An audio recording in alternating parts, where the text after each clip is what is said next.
যে বস্তুর সম্পর্কে আমরা কোনো ছাপ পাইনি তার সম্বন্ধে আমরা ধারণা করতে পারি। যেমন আমরা সুবর্ণ পর্বতের ধারণা করতে পারি, সবুজ গোলাপের ধারণা করতে পারি, যদিও সুবর্ণ পর্বত এবং সবুজ গোলাপ থেকে আমরা কোনো ছাপ পাইনি। অর্থাৎ আমরা যে সকল বস্তু থেকে আমরা কোনো ছাপ পাচ্ছি না, সেখান থেকে আমরা বলছি যে আমরা ধারণা করতে পারি। সুবর্ণ পর্বত, সবুজ গোলাপ এগুলো নেই, তাই আমরা এই সম্পর্কে আমরা ধারণা করতে পারি। আবার ফের যে ব্যক্তি জেব্রা বা গরু দেখেনি, সেও কিন্তু জেব্রা বা গবয়ের ধারণা করতে পারে। মানে যে কখনোই দেখেনি, গবয় কিংবা জেব্রা যে কখনোই দেখেনি, সে কিন্তু সেই সম্বন্ধে বলছে যে লক তিনি বলছেন যে ধারণা করতে পারে। যে কখনো দেখেনি সেই সম্বন্ধে জেব্রা বা গবয়ের সে কিন্তু ধারণা করতে পারে। লক এবং হিউম জানতেন যে এই ব্যাপারে কিন্তু একটা সমালোচনা উঠবে, সেই জন্য তিনি অর্থাৎ লক তিনি কিন্তু ধারণাকে আবার ফের দুটো ভাগে ভাগ করছেন, যথা সরল ধারণা ও জটিল ধারণা। হিউম ধারণা ও ছাপের মধ্যে পার্থক্যের কথা বলেছেন। যেমন লাল, নীল, নরম, গরম প্রভৃতি ধারণা, লকের ভাষায় হচ্ছে এগুলো হচ্ছে ধারণা। এগুলো হলো সরল ধারণা। কীরকম ধরনের ধারণা? নরম, গরম, নীল, লাল এগুলো হচ্ছে সরল ধারণা। আর সবুজ গোলাপ, সুবর্ণ পর্বত, ঈশ্বর, এমনকি কমলা লেবু, টেবিল, চেয়ার প্রভৃতি ধারণা হলো জটিল ধারণা। তাহলে জটিল ধারণা কোনগুলো হচ্ছে?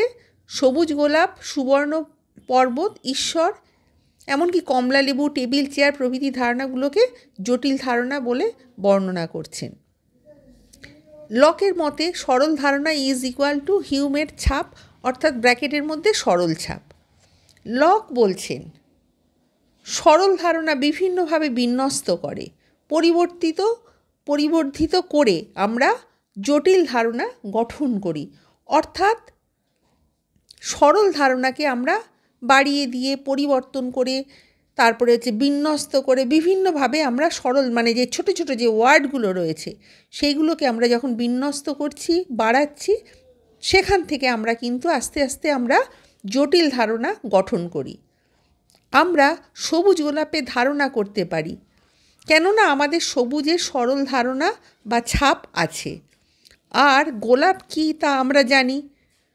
সুতরাং সেই অনুযায়ী কেউ যদি বলে জেব্রা ঘোড়ার মতো, তবে গায়ে হলদে ডোরা কাটা, তাহলে যে দাগটা রয়েছে আমরা সেই হিসাবে আমরা জেব্রার ধারণাটা আমরা করতে পারি। কারণ আমাদের হলদে রঙের সরল ধারণাটা রয়েছে, হলদে রঙটা যেহেতু সরল তাই সরল ধারণাটা রয়েছে। ডোরা কাটা সম্বন্ধে ধারণা আছে, ঘোড়ার যে জটিল ধারণা রয়েছে সেই রকম ইন্দ্রিয়ানুভবে ঈশ্বরকে না পেলেও মানুষের মধ্যে শক্তি, জ্ঞান, ভক্তি, করুণা, মহত্ব, মাতৃত্ব প্রভৃতি যে সকল গুণ আমাদের মধ্যে সীমিত মাত্রায় আমরা যে প্রত্যক্ষ করছি, সেগুলোকে আরও পরিবর্তিত করে ধারণাগুলোকে যুক্ত করে তবে আমরা কিন্তু ঈশ্বরের যে জটিল ধারণা সেটা আমরা কিন্তু গঠন করতে পারি। লকের মতে সরল ধারণা গ্রহণের বেলায় অর্থাৎ সাক্ষাৎ ইন্দ্রিয়ানুভবের বেলায় মন সম্পূর্ণ নিষ্ক্রিয়, আর জটিল ধারণা যখন গঠন করছে তখন হচ্ছে মন কিন্তু সক্রিয় হয়ে যাচ্ছে। অর্থাৎ তিনি বলছেন যে আমরা যখন লকের মতে সরল ধারণা যখন আমরা গ্রহণ করছি তখন আমাদের যে মন সেটা কিন্তু সম্পূর্ণভাবে নিষ্ক্রিয় থাকছে, আর আমরা যখন জটিল ধারণা গঠন করছি তখন আমাদের কিন্তু মন সক্রিয় হয়ে উঠছে। এবং মনের সক্রিয়তা বলতে বোঝায় সরল ধারণার পরিবর্ধন ও নানাভাবে বিন্যস্তকরণ।